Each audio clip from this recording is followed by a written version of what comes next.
જય હિન્દ મિત્રો, આજે પોલીસ ઘરની બહાર બેઠી છે અને મને ઘરની બહાર નહીં નીકળવા દે.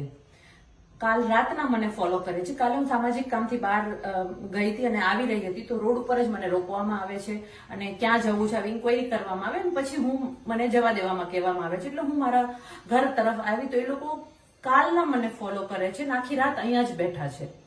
સવાલ એ છે કે અમે જ્યારે ખેડૂતોનો અવાજ બનીએ છીએ, આજે બોટાદમાં અમારી ખેડૂત મહાપંચાયત છે તો ત્યાં અમે લોકો ના પહોંચી શકીએ, અમે ખેડૂતોનો અવાજ ન બનીએ, ખેડૂતોની સાચી વાત લોકો સુધી ના પહોંચે, એટલા માટે આ બધું ભાજપના ઈશારા ઉપર થઈ રહ્યું છે.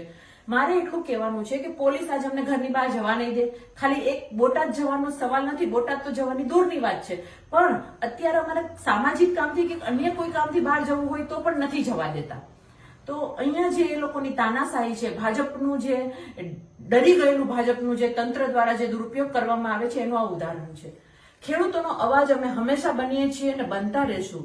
આજ બોટાદમાં મહાપંચાયત ખેડૂતોનું જે આયોજન કરવામાં આવ્યું હતું એને લઈને આખા ગુજરાતમાંથી અનેક લોકોને અરેસ્ટ કરવામાં આવ્યા છે, અનેક લોકોની ધરપકડ કરવામાં આવી છે અને કાલ રાતના તંત્રનો દુરુપયોગ કેટલો થાય છે. કાલ રાતના અહીંયા પોલીસ બેઠા છે તો પોલીસને બીજું કઈ કામ નહીં હોય, એ લોકોને ચોર ચપાટીઓને નહીં પકડવા હોય. આવી રીતે આખા ગુજરાતમાં એક બુલંદ અવાજને દબાવવાનો પ્રયત્ન કરે છે. ગઈકાલે પણ જયારે રાજુભાઈ સહિતના દરેક, કરપડા સહિતના દરેક ખેડૂતોને અરેસ્ટ કરી લેવામાં આવ્યા, દરેક અમારા બીજા ભાઈઓને અરેસ્ટ કરી લેવામાં આવ્યા. શું આદર્યું છે આ લોકોએ?